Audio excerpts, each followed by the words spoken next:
구약성경 잠언 13장 1절에서 12절에 있는 말씀,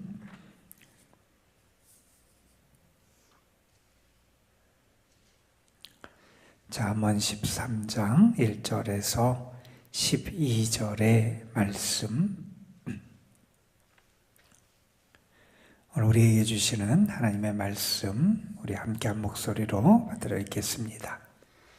지혜로운 아들은 아비의 훈계를 들으나 거만한 자는 꾸지람을 즐겨 듣지 아니하느니라. 사람은 입의 열매로 인하여 복록을 누리거니와 마음이 괴사한 자는 강포를 당하느니라.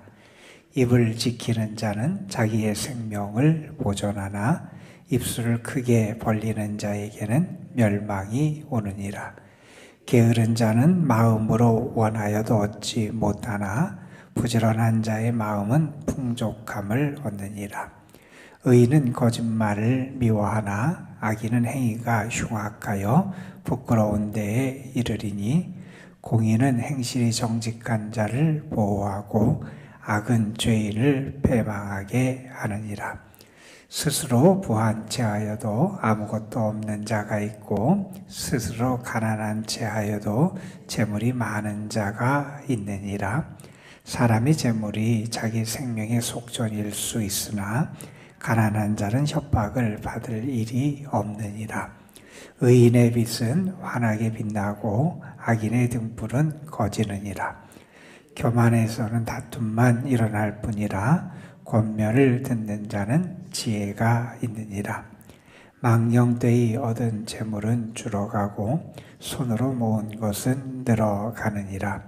소망이 더디 이루어지면 그것이 마음을 상하게 하거니와 소원이 이루어지는 것은 곧 생명 남으니라.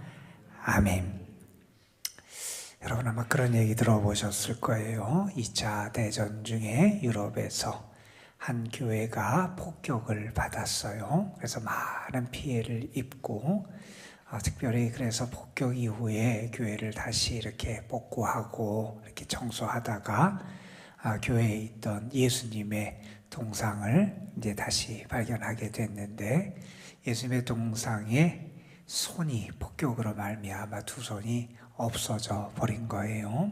사람들이 고민을 했습니다. 이게 교회를 다시 정리하고 할 때 예수님의 동상을 어떻게 해야 되느냐. 예수님의 동상의 두 손이 폭격으로 인해서 사라져버리고 없어지고 말았는데 어떻게 해야 돼? 다시 만들어야 되냐? 아니면 그대로 둬야 되느냐? 고민하다가 그런 결정을 내렸다 그러죠.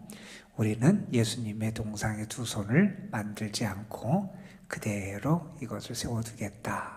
왜 그러냐면 이렇게 얘기했다 합니다. 인간의 죄로 인해 예수님의 손이 없어지고 말았다. 우리는 다시 그 손을 조각해 붙이지 않을 것이다. 이제는 우리가 예수님의 손이 될 것이다. 그 동상에 예수님의 손이 사라진 것을 보고 이제 우리의 손이 예수님의 손이 되고 우리가 그 역할을 감당하겠다. 우리가 그걸 보면서 그러한 모습을 갖겠다라고 하는 그런 이야기를 했다 그러지요. 우리가 그리스도인으로 살아가면서 특별히 우리가 가져야 될 생각 가운데 하나가 이런 게 아닌가 하는 그런 생각을 해보게 돼요. 내 손이 주님의 손의 역할을 할 수 있고 내 발이 주님의 발의 역할을 할 수 있고 내 입이 주님의 입의 역할을 할 수 있으면 얼마나 좋을까. 우리의 모습이 주님의 모습을 나타내고 나의 모습 속에서 주님이 드러나고, 그래서 주님이 뜻하는 곳에 내 마음도 있고 내 몸도 있고 내 신체가, 나의 삶이 주님이 원하시는 역할을 감당하는 것, 우리 그리스도인이 가져야 될 선한 소망이 아닐까 하는 그런 생각을 해보게 됩니다. 그래서 오늘 여러분의 모습이 주님과 함께하는 모습이 됐으면 좋겠고요. 특별히 여러분의 손을 통해서 주님의 따뜻한 사랑도 전해졌으면 좋겠고, 여러분의 눈을 통해서 다른 사람의 아픔과 다른 사람의 그 상황을 보고 여러분이 위해서 기도해 줄 수 있는 그런 마음도 있었으면 좋겠고, 여러분의 입을 통해서도 다른 사람에게 주님의 따뜻한 위로와 사랑의 메시지가 선포될 수 있으면 얼마나 좋을까, 이런 생각을 해보게 됩니다.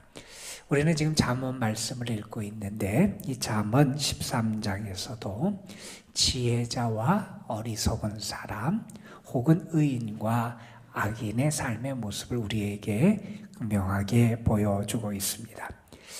지혜로운 사람은 어떻게 살아가느냐, 특별히 오늘 말씀에서도 계속적으로 반복해서 언급되는 게 이 언어 생활과 관련된 이야기를 해요.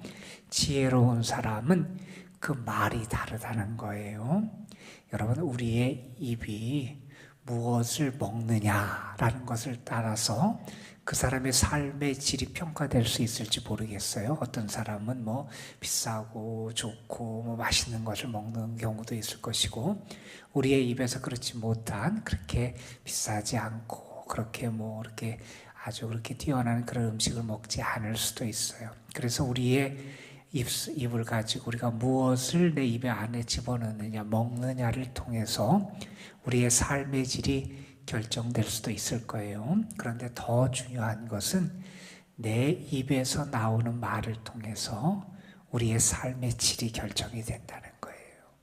내가 어떤 말을 하느냐, 내가 언어 생활을 어떻게 하느냐라고 하는 것이 내 삶의 질을 결정한다는 거예요. 내가 내 몸속으로 입을 통해서 섭취하는 음식의 질보다 이 말, 언어의 질과 영향력이 더 중요하고, 그것이 우리의 삶에 더 큰 영향을 끼친다는 것을 우리는 잊어서는 안 된다는 거예요. 그리고 두 번째로 지혜자와 관련된 말씀에서 어떤 말씀을 하냐면, 재물과 관련된 측면에서 지혜자냐 그렇지 않느냐라고 하는 것이 드러나게 된다는 거예요. 오늘 말씀은 먼저 이러한 말씀으로 시작합니다. 지혜로운 아들은 아비의 훈계를 들으나 거만한 자는 꾸지람을 즐겨 듣지 않는다, 이런 얘기가 있어요. 지혜로운 자는 아비의 훈계를 들어요. 그런데 거만한 자, 지혜롭지 못한 사람이 거만한 사람이지요. 왜? 자기가 무언가 자기의 생각과 뜻대로 살 수 있고 자기가 온전하다고 착각하고 하는 이런 거만한 사람은 꾸지람을 듣지 않는다는 거죠. 그런 얘기를 합니다. 어떤 사람이 지혜로운 사람이냐? 귀는 열려 있어야 되고요, 입은 무거워야 지혜로운 사람이다, 우리 그런 얘기 하잖아요. 귀가 열려 있어야 돼요. 그래서 내가 다른 사람이 나에게 하는 충고, 특별히 여기서는 아비의 훈계라 그랬는데, 그걸 내가 잘 들을 수 있는 그런 마음을 가진 사람, 그게 지혜로운 사람이라는 거예요. 야고보서에서는 이런 말씀을 해요. 우리가 속히 할 게 있고 더디 할 게 있대요. 뭔가 빨리 할 게 있고 천천히 더디해야 되는 게 있는데, 무엇을 우리가 빨리 해야 되느냐? 듣기는 속히 하고 말하기는 더디해라 하는 얘기 있어요. 듣기는 속히 들어야 된다는 거예요. 우리는 자꾸 더디 들으려고 그래요. 안 들으려고 그래요. 내 귀를 닫으려고 그래요. 그리고 말하는 것은 더디하라 그러는 게 너무 말라요. 너무 생각 없이 말하기도 하고, 그래서 말하기를 오히려 빨리 하는데, 야고보서는 우리에게 이렇게 말합니다. 듣기는 속히 하고 말하기는 더디해라. 그게 지혜자의 모습이라는 거예요. 성숙한 사람은 듣는 것, 내가 부족하고 연약한 부분들, 고쳐야 될 부분들, 나에게 충고가 되는 쓴 약을 잘 받아들일 수 있는 그런 지혜가 있는 사람이고, 또 그런 사람은 또한 반대로 말하는 데에서는 또 입이 무겁고 진중하게 자기의 언어 생활을 이어가게 된다는 거지요. 자, 이렇게 먼저 들을 귀를 갖는 사람이 지혜로운 사람이다 라고 하는 그런 말씀을 한 다음에 2절부터 6절까지 계속되는 말씀은 입의 열매, 입술의 열매, 우리 언어와 관련된 교훈들을 계속 이어서 합니다. 사람은 입술의 열매로 일어서 복록을 누리게 된다는 거예요. 그래서 입술의 열매가 중요하다 하는 그런 이야기를 하지요. 우리가 잘 아는 한 시인의 말을 위한 기도라고 하는 아주 유명한 그런 시가 있어요. 그 시에서 시인은 그렇게 얘기해요. 내가 지금까지 살아오면서 내가 했던 많은 말들을 생각하니까 그 말이 자기에게는 어떤 거로 느껴지냐면 시처럼 느껴진다는 거예요. 말이 씨앗. 그래서 내가 지금까지 말이라고 하는 것은 많은 씨앗들을 뿌려왔다는 거예요. 그런데 생각해 보니까 그게 좋은 열매를 맺었을지 나쁜 열매를 맺었을지 생각해 보니까 걱정도 되고 두렵더라는 거예요. 여러분, 우리가 지금까지 많은 말의 씨앗들을 뿌려왔는데 여러분, 그게 지금 어떤 열매를 맺고 있다고 생각을 하세요? 여러분의 말의 씨앗이 지금 선한 열매를 맺고 있습니까? 아니면 그렇지 못한 열매를 맺고 있습니까? 그것을 이렇게 생각하면서 시인은 그래서 하나님 앞에 기도하며 이런 기도를 해요. 내가 먼저 말하기 전에 한마디의 말을 잘 탄생시키고 잘 만들어가기 위해서 먼저는 침묵하는 지혜를 좀 배울 수 있게 해주십시오. 내가 말을 하기 전에 침묵할 수 있도록 하나님 나에게 지혜를 주십시오. 이렇게 기도하고, 내가 너무 쉽게 말을 하니까 여러분, 우리가 아이가 이 세상에 태어난다고 하는 것은 엄마의 수고와 진통, 그걸 통해서 아이가 이 세상에 태어나는데, 내가 이 세상에 말이라고 하는 것을 내뱉기 전에 그 정말 어렵고 힘든 하나의 말을 탄생시키기 위해서 진통을 겪는 그러한 것을 내가 잘 받아들일 수 있도록 또 하나님 앞에 기도를 해요. 그러니까 말을 하기 전에 침묵하는 지혜도 필요하고, 하나의 말을 너무 우리는 쉽게 하는데 그 말이 잘 탄생되기 위해서 진통하고 고뇌하는 시간도 우리에게 필요하다 하는 얘기를 해요. 그렇죠? 우리가 그런 시간을 갖지 않고 너무 쉽게 말을 이 세상에 내뱉은 경우가 참 많이 있다는 거예요. 그러면서 시인은 또한 이런 기도를 해요. 내가 말을 할 때 기도하는 마음으로 말하게 해주십시오. 이런 얘기. 그러니까 내가 하나님을 의식하게 해달라는 거예요.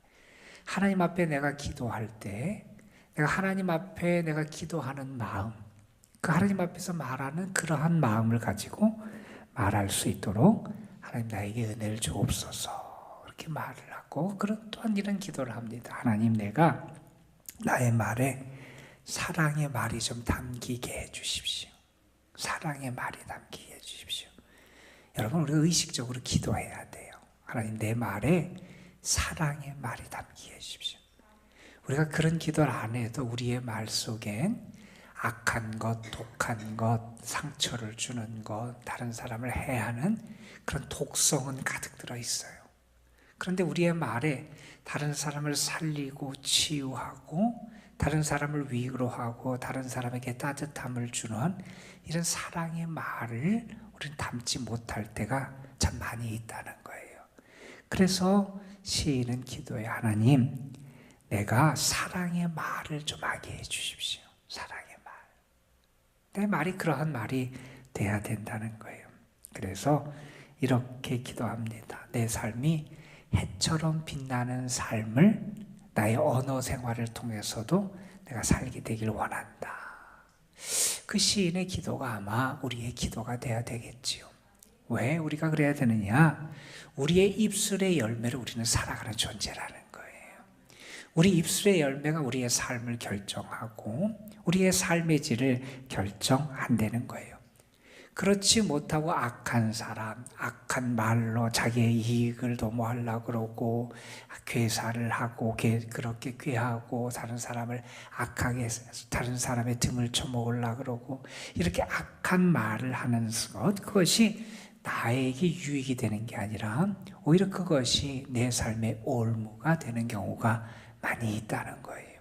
그래서 우리는 우리의 입술의 열매가 무엇인지를 살펴야 되고, 또 여기 그런 말씀을 3절에 보면 입술을 지키는 자는 자기의 생명을 보존한다. 그런데 입술을 크게 벌리는 자는 멸망이 그에게 찾아온다. 입술을 크게 벌리느냐, 입술을 지키느냐. 잠언 21장에 가서 지혜자는 또한 이런 얘기를 해요.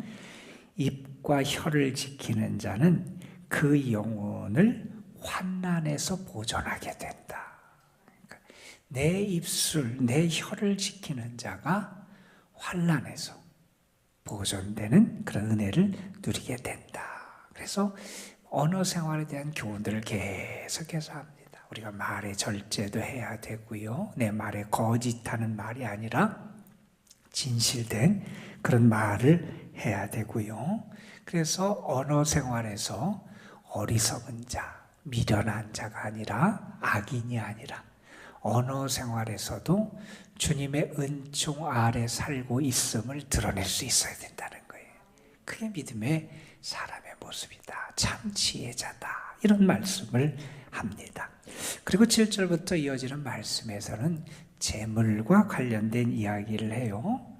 스스로 부한 채 하나 아무것도 없는 사람도 있다. 그러니까 세상에 내가 뭐 허세를 부리고 물질을 가지고 물질이 나를 꾸미고 나를 나타내는 것처럼 그렇게 해도 그거 별거 아니고 헛된 건데 그렇게 하려고 하는 유혹을 우리는 받을 때가 있다는 거예요. 세상의 가치관에서는 그래요. 물질이 있으면 행복하고요. 물질이 있으면 평안하다고 생각해요. 물론 그런 경우도 있지요. 부자가 행복할 수 있다. 그런 가능성도 많이 있지요. 그러나 그것이 항상 절대적으로 옳은 것도 아니지요. 여기 보면 재미있는 얘기를 합니다. 8절에 보면 사람의 재물이 자기 생명의 속전일 수 있어요. 내가 어려움을 당할 때 재물로 말미암아 내가 거기서 벗어날 수 있는 길을 찾을 때도 물론 있어요. 그런데 한번 잘 생각해 보라는 거예요. 어떤 일이 있느냐? 가난한 자는 협박을 받을 일이 없다. 오히려 가난하기 때문에 더 근심하지 않고 더 어려움 자체를 당하지 않을 가능성도 많이 있다는 거예요. 그 일반적인 세상 사람들이 생각하는 세상의 통념, 뭐 부자는 행복하고 부자는 안전하고 뭐 이러한 그런 것과 다른 게 우리의 삶의 현실이다 하는 그런 이야기를 합니다. 오히려 부가 근심거리가 될 때가 있고요. 부하지 못하고 가난한 것 때문에 오히려 더 그 삶이 안전한 경우도 우리의 삶에 많이 있다. 우리는 그것을 바라보지 못하고 없는 것만 자꾸 생각하고 물질이 있는 게 나를 온전하고 행복하게 여기죠. 그것에 사로잡혀 살아가게 되는데 우리의 삶의 현실, 진실은 그렇지 않은 경우도 있다 하는 얘기를 합니다. 그러면서 9절에 이런 말씀을 해요. 여러분, 의인의 빛은 환하게 빛나고 악인의 등불은 꺼지느니라. 여러분 이 말씀을 잘 한번 생각해 보셨으면 좋겠어요.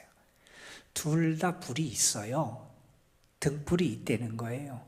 의인에게도 빛 등불이 있고요. 악인에게도 빛 등불이 있어요. 그런데 그 결과가 완전히 달라져요.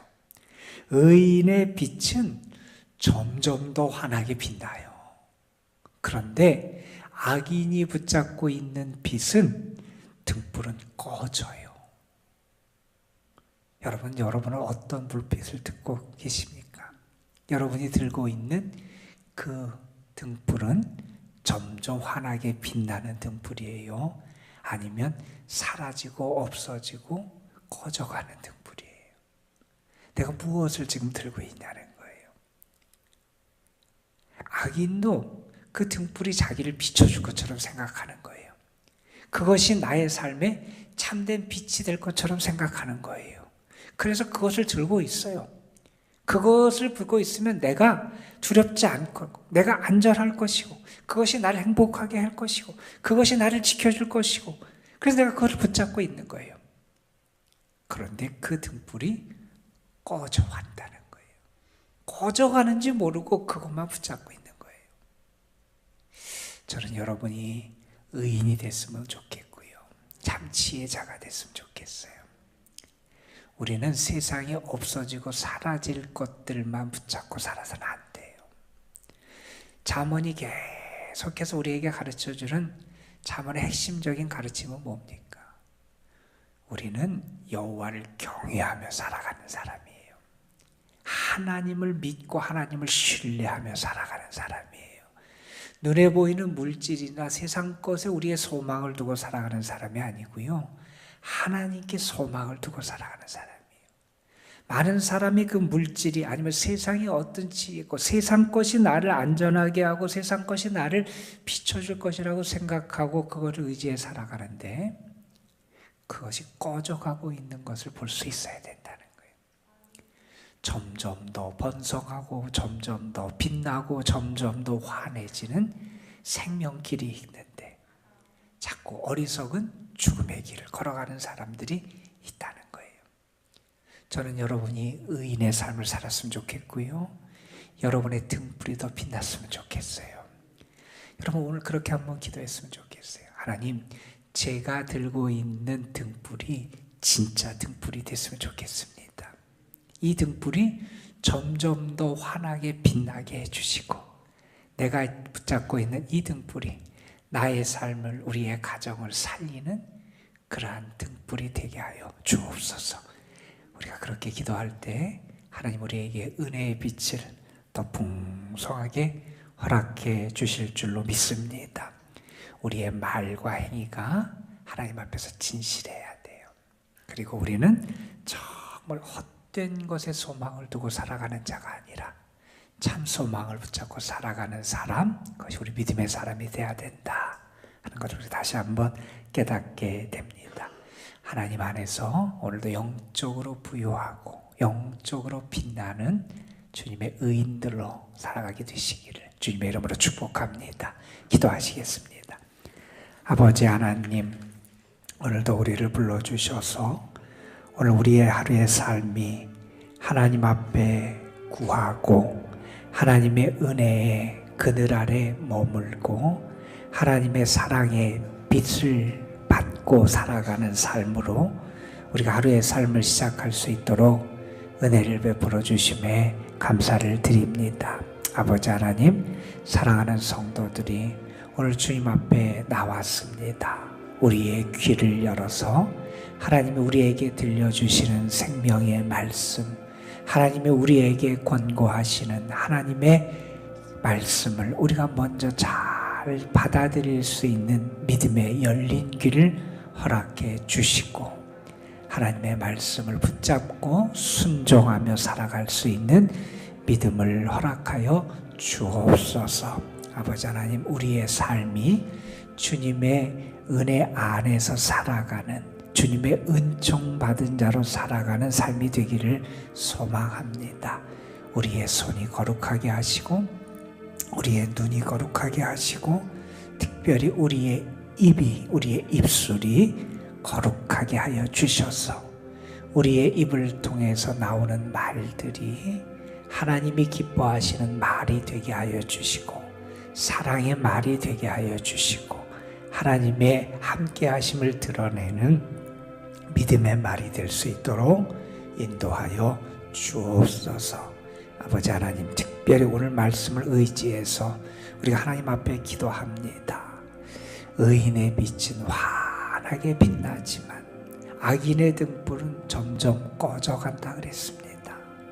아버지 하나님, 내가 무엇을 붙잡고 살아가는지, 내가 붙들고 있는 이 등불이 무엇인지 우리가 밝게 알게 하시고 또 내가 붙잡고 있는 등불이 사라지고 없어지고 허망한 것이 아니라 영원히 빛나고 하나님의 은혜의 빛을 비추는 그런 등불이 될 수 있도록 인도하여 주옵시며 우리의 가정 삶이 하나님의 은혜의 빛으로 채워지는 그러한 복을 누리게 하여 주옵소서. 오늘도 사랑하는 성도들이 주님 앞에 나와서 기도합니다. 주님, 저들을 붙잡아 주시고 저들에게 주의 능력의 손길을 허락해 주시고 하나님의 도우심을 저희들이 확신하게 하여 주시고 오늘도 저들이 있는 곳에서 하나님의 사랑받는 자로 살아가는 행복을 누리게 하여 주옵소서. 기도하며 그 능력과 힘을 얻게 하시고 하나님이 나와 함께 하심에 대한 확신과 믿음으로 주께 더 가까이 나아가고 믿음으로 간구할 수 있도록 인도하여 주옵시고 성령께서 우리의 기도를 도우셔서 기도 중에 우리의 마음과 생각과 영이 새로워질 수 있도록 역사하여 주옵소서. 오늘도 사랑하는 성도들, 저들의 가정, 특별히 우리 교회에 속한 사랑하는 성도들, 연로하신 분들, 연약한 분들, 병중에 있는 분들 하나님께 올려드립니다. 주님 기억하여 주시기를 원하고, 이제 금주 목요일에 수능 시험이 있는데 입시를 앞두고 인생의 중요한 순간 준비하고 있는 사랑하는 주의 자녀들 하나님 붙잡아 주시기를 소망합니다. 주님 함께하여 주옵소서. 이 시간 우리가 주의 이름을 의지해서 기도합니다. 주님의 응답을 믿고 기도합니다. 주께서 역사하여 주옵소서. 우리 구주 예수 그리스도의 이름으로 기도드리옵나이다. 아멘.